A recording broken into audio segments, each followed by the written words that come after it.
through our vision and through our vestibular system that senses our motion and senses gravity. In weightlessness, there is no gravity. So we have some kind of a conflict between our senses. We can use computers to help us resolve these conflicts and help us to cope in environments that are maybe hostile or unfamiliar to us. So we can take our computers along to places that we have never been before. I would like to also talk about our lunch yesterday, where I was introduced by my new friend Harry, who was, we were talking about the Tamil language, and he showed me an app in which you can translate words that from English to any language. And so I learned Nandri. So I'm very grateful.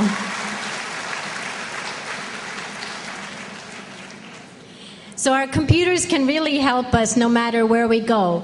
But we can also design computers to help others. And that is what my focus has been in my research, is to work in the field of biomedical engineering and to bring computers to help people with disabilities, people who are recovering from injury, and do so in a way that may be even entertaining and fun, so that they are motivated to stay with their rehabilitation programs. So I'm very excited to see how your programs here fit in very well with Ryerson's programs too. You have 2 schools of engineering. You have the College of Physiotherapy, and of course medicine and dentistry, and all of those things come together in biomedical engineering, and of course they all rely on human-computer interaction. So I'm very excited to talk a little bit more about my research and to tell you that we have done work in helping patients who have undergone spinal cord injury. We're working on some mobility data with stroke patients. We have developed a student project that has developed a training system for Parkinson's patients and the elderly. Of course, it's very challenging to understand where the user is coming from and what motivates them and what their language is, what their heritage is, what their background is. So we need to design these interfaces suitably so that they, first of all, will use them, but also will use them effectively and be motivated by them. So that is our challenge as designers. We want to also be able to help them to provide aids, mobility aids. So things like wearable devices that can collect data, biomedical data, and transducers that can provide information either visually or by touch to the body so that we can operate better in our daily lives.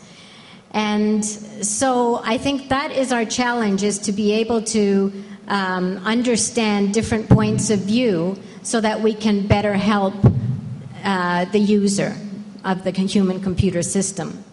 And ultimately, it is computers that can help us to bring the world together, to make the world a smaller place, to help us to communicate with each other and share the wisdom that we have acquired from each of our separate heritages, so that we can, yes, we speak the same language, but we don't forget our own.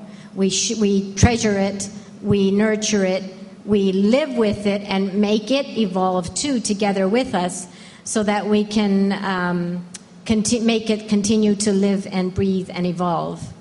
And so we keep that, we communicate that to the world, and we allow the computers to help us to become closer friends and bring the world closer together. So I'm very thrilled to be here. I'm very excited to make new friends, and hope that this is the beginning of a very long collaboration. Thank you very much. Nandri.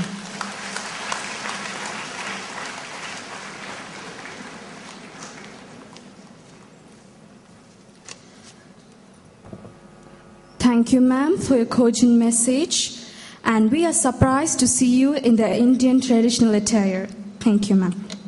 Now, I request our director to present a shawl and garland to Miss Dr. McConville as a token of her love.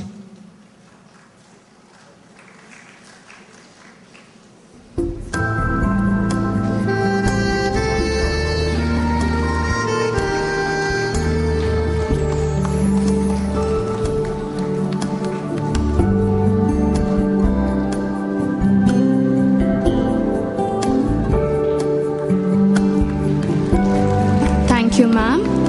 And thank you, Dr. McConville, for your presence. Now, I request Mrs. Ramya Deepak, Chair, ICHCI 13, to honor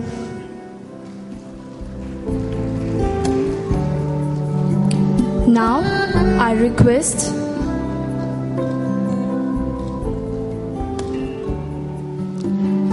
Thank you. Now I request Mrs. Ramya Deepak, Chair, ICHCI 13, to honor Mrs. Diana Lucas.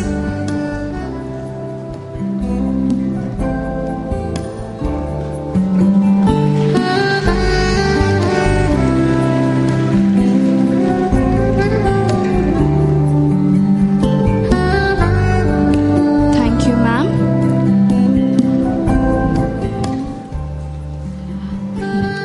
Once again, I request Mrs. Ramya Deepak to honor our Chancellor with a garland and a memento.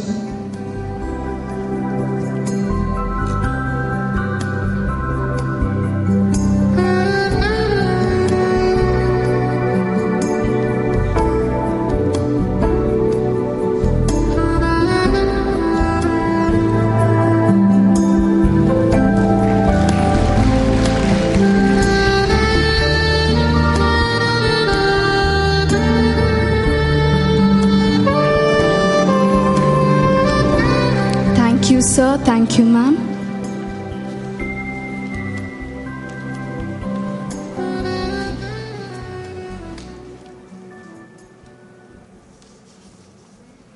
Thank you. Honorable dignitaries on the dais, of the dais, delegates, colleagues, my dear students, members from the press and media, ladies and gentlemen. It gives me immense pleasure and a sense of pride to stand here and to be part of this wonderful event, ICHCI 2013.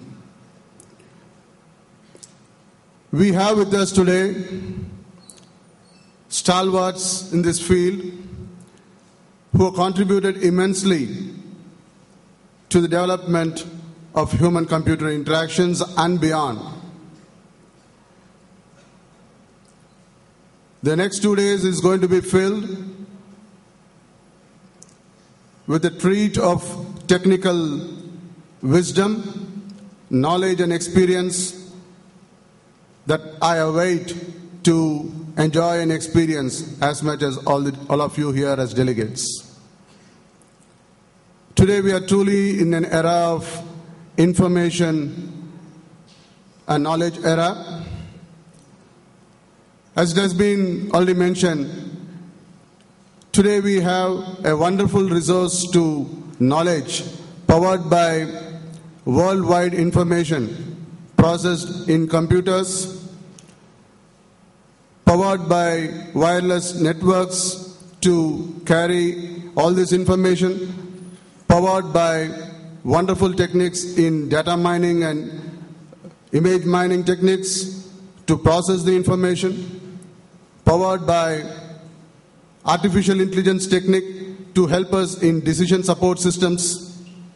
All this really provides in today's world a virtual brain, a virtual sixth sense to all of us.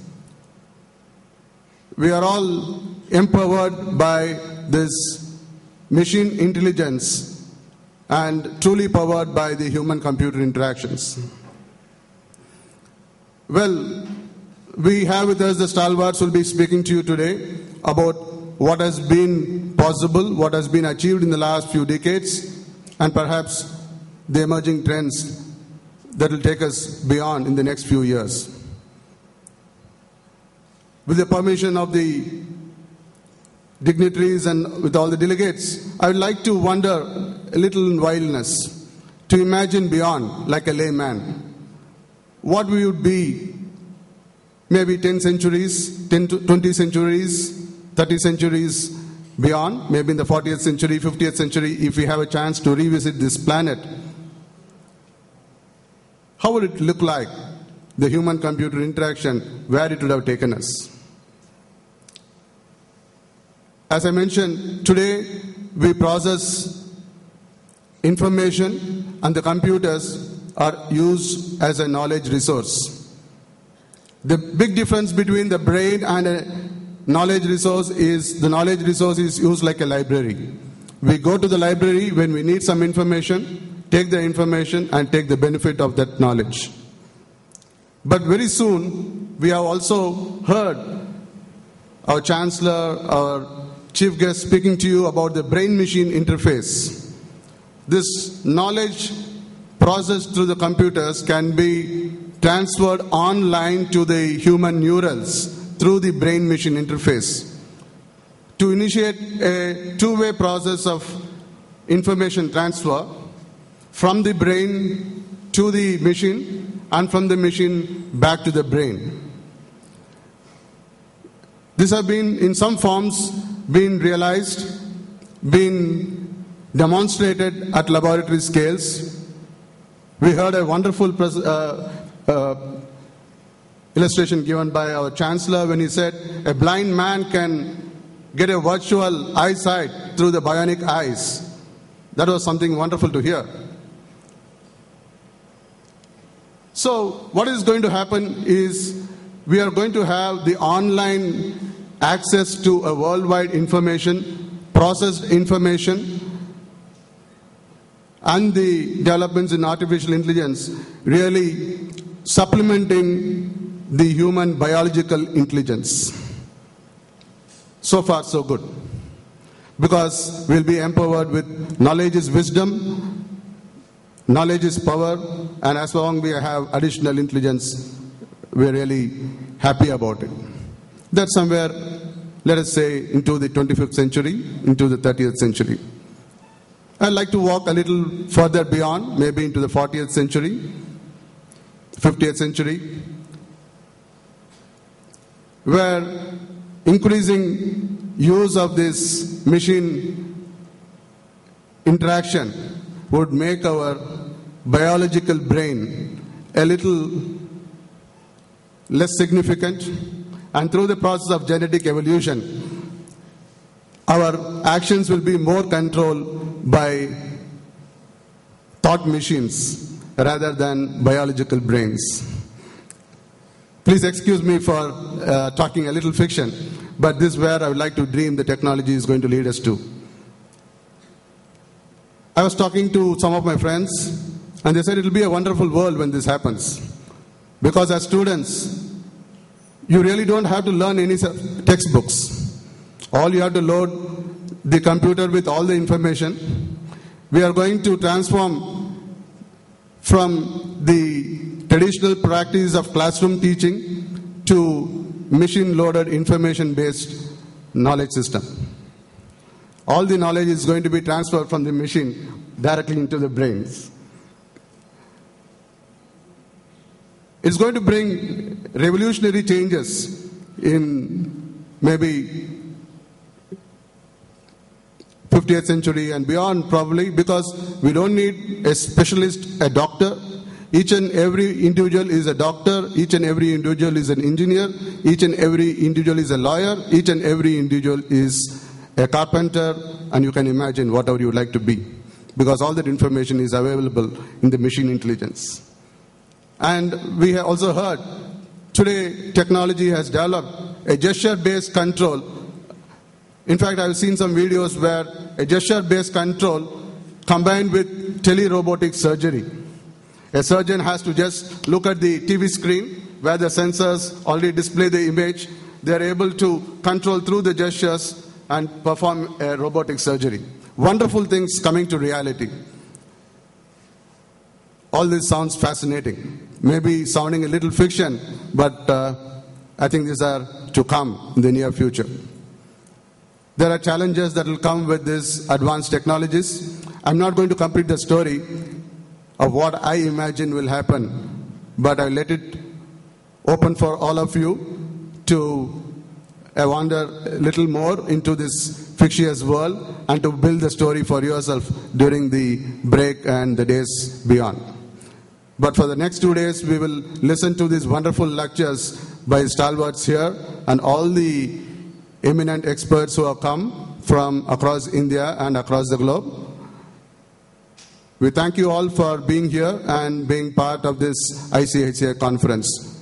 Please do enjoy these 2 days of hospitality and the technical feast that's being served to you. Thank you.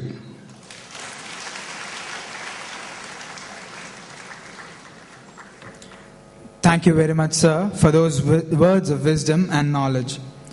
Now, I invite Dr. Prasanna Neelakandan, Savita Dental College, to give a presentation on iPad-based hospital management systems implemented at Savita Dental College.